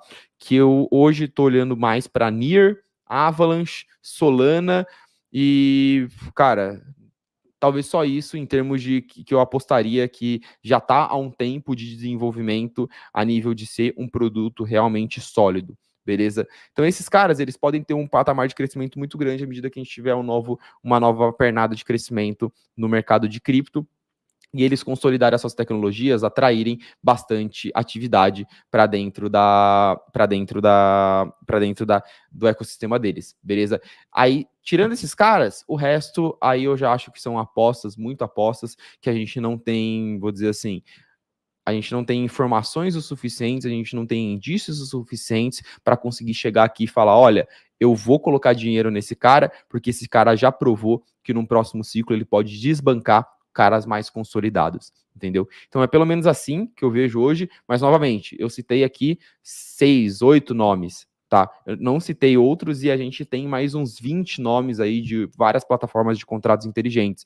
Então sim, eu imagino que a maioria vão acabar morrendo, como é o que acontece no mercado de cripto, e esse mercado ele vai chegar em um patamar em que ele vai virar um oligopólio, com poucas plataformas de contratos inteligentes consolidando 90% do volume. Então eu acho que essa estratégia de investir em todas e acreditar que todas vão revolucionar o mercado e crescer 100 vezes, eu acho que é uma estratégia bem arriscada. Boa. Assim, acho que o carro-chefe, assim, hoje do mercado, não tem jeito, né? Acaba sendo ecossistema da Ethereum. O que eu gostaria de ver em termos de ecossistema de Polkadot e Cosmos, né? Cosmos, eu acho que a gente necessitaria de ver uma narrativa um pouco mais forte na questão de app chains, né? Ou seja, redes voltadas para aplicações específicas. Hoje, querendo ou não, no mercado, a narrativa ainda é você tem uma rede, e em cima dessa rede você constrói várias aplicações diferentes. O ecossistema da Cosmos ele é muito propício para você ter uma rede para cada aplicação, sendo redes menores e elas se comunicando, tá? Então, eu acho que é uma narrativa legal para se acompanhar aí em termos do ecossistema, do crescimento do ecossistema da Cosmos, tá? Na Polkadot, a gente tem uma infraestrutura bem redonda ali, vários testes já tendo sido feitos em questão de tecnologia. O que eu acho que a Polkadot tem que demonstrar hoje é uma criação maior de aplicações que criem uma demanda pelo token da Polkadot, né? Muita gente fala assim, poxa, o Atom, né, a cripto lá da Cosmos, a principal, tem um problema de tokenomics. A Polkadot, né, o DOT também tem, porque o DOT hoje ele é demandado principalmente para você participar dos leilões de parachains. Ou seja, você cria uma parachain, que é uma rede, e conecta ela lá na rede da Polkadot. Para isso você trava uma quantidade de DOTs, né? Porém, isso não gera uma demanda contínua, saudável para o token DOT, né? Até o momento não gerou. Então, uma coisa legal que poderia acontecer no ecossistema da Polkadot seria uma tração maior nas parathreads, né? Que são um pouco mais dependentes em comparação com as parachains. E se as parathreads começassem a se desenvolver de um jeito parecido com as soluções de segunda camada, eu acho que seria uma coisa muito boa, um sinal muito positivo para o ecossistema da Polkadot, tá? Porque ele já tem tecnologia para poder fazer isso, inclusive em tecnologia tem algumas vantagens em comparação com o Ethereum, tá? Então, eu olharia para app chains na Cosmos e para threads na Polkadot. Essas coisas ganhando tração, eu acho que esses dois são os dois titãs assim que poderiam competir com o Ethereum. Fora disso, eu vejo muitas pessoas falando de NEAR, tá? Em termos de tecnologia. Eles têm se esforçado muito para atrair desenvolvedores e para criar uma experiência melhor para o usuário, tá? Que são questões que outras plataformas às vezes têm dificuldade. Então é uma tecnologia que pode ser interessante, mas assim, como eu mostrei naquele gráfico lá de múltiplo, hoje é uma plataforma cara, né? Porque ela não gera receita, então é uma cripto que está cara e que depende de uma multiplicação muito grande de adoção para poder fazer sentido, né? Então assim, eu colocaria ali como aposta. Mesma coisa com Solana também, né? Porque, querendo ou não, ela ainda possui boa parte da infraestrutura que ela tinha antes. Então, NEAR e Solana aí, para mim, são essas principais. E Avalanche, eu acho que ela tem sofrido um pouco mais com a questão de dApps, né? Aplicações que têm saído de lá, porém, talvez ela encontre um caminho ali nas Supernets, né? Que são as redes específicas dela. Não vi isso acontecendo ainda, né? Então, não sei nem se eu colocaria a Avalanche no mesmo pé ali de Solana e NEAR, por exemplo. Mas é uma que vale a pena ser olhada. Criptos que hoje eu acho que estão em risco, cara. Cardano, por exemplo, apesar dela ter um número de desenvolvedores que é relevante hoje. Eu acho que ela ainda não deu tantos sinais de tração, né? Então, o que eu gostaria de ver na Cardano seria principalmente uma adoção dessas stablecoins que ela lançou aí no mercado. Hoje eu acho que é muito mais um sonho, assim, do que algo que possa se tornar realidade, infelizmente, porque, assim, hoje a gente tem uma lógica meio monopólio, assim, nas stablecoins, né? São poucas que dominam em várias redes. A gente não viu uma rede com uma stablecoin própria lançando e dando muito certo, né? Então, assim, eu acho que a Cardano ela teria que se provar ainda nesse sentido. E um desenvolvimento melhor ali, tanto em NFTs quanto em DeFi, né? Para ela conseguir ganhar mais tração no mercado, porque ela tem nome, né? Ela tem valor de mercado, tem atenção, porém, do ponto de vista dos desenvolvedores e dos usuários, eu acho que ela ainda tem que se provar mais nisso. E aí, outras redes, eu acho que elas estariam ainda mais em risco, porque elas, assim como a Cardano, eu acho que elas ainda pecam em desenvolvimento, porém, elas não têm aquela atenção e aquela comunidade que a Cardano tem, né? É tão forte assim. Então, acho que para elas o jogo vai ficar ainda mais arriscado, né? Então, entra, por exemplo, Harmony One, Algorand, deixa eu ver aqui qual outra. Aquela EGL, que agora eu esqueci qual que é a cripto. Gold. Não, acho que não é essa daí, mas é uma, acho que é Elrond que entra aí, né? Então, Harmony One, Algorand, Elrond, essas criptos assim, eu acho que elas seriam, Algorand e Gold agora. eu acho que elas, cara, seriam as mais arriscadas assim, nesse mercado. Porém, se alguma das criptos aí que a gente mencionou tentar se disputar para entrar no mesmo campo de Ethereum, Polkadot, Cosmos, eu acho que é principalmente Solana e talvez Near ali, né? As principais candidatas, digamos assim. Mas bom, é isso, né? Acho que não temos mais dúvidas aqui, já quase 1h30 de live. Quer dar algum recado final aí pro pessoal? Não, cara, eu acho que é isso. Como eu falei, é um mercado que ele tende a se posicionar como oligopólio, né? Eu vejo que o pessoal questionou isso daí um pouco nos comentários, né? Obviamente tem espaço para todo mundo em termos de desenvolvimento, você vai poder conseguir desenvolver em todos os ecossistemas possíveis, né? Só que eu tô falando em termos de ganhar tração, pensando daqui 10 anos, por exemplo, qual vai ser a tecnologia que vai ser utilizada como um padrão em termos de plataformas de contratos inteligentes. Eu acredito que vai ser um mercado, em termos de consolidação, um pouquinho mais consolidado, um pouquinho mais concentrado, tá? Em poucas soluções. Por questões realmente de mão de obra, ela vai se especializando, o efeito rede é muito importante, à medida que você vai trazendo um desenvolvedor, uma aplicação a mais, ele atrai mais e tudo mais. É a forma como a gente acredita que vai ser o mercado de plataformas de contratos inteligentes, tá?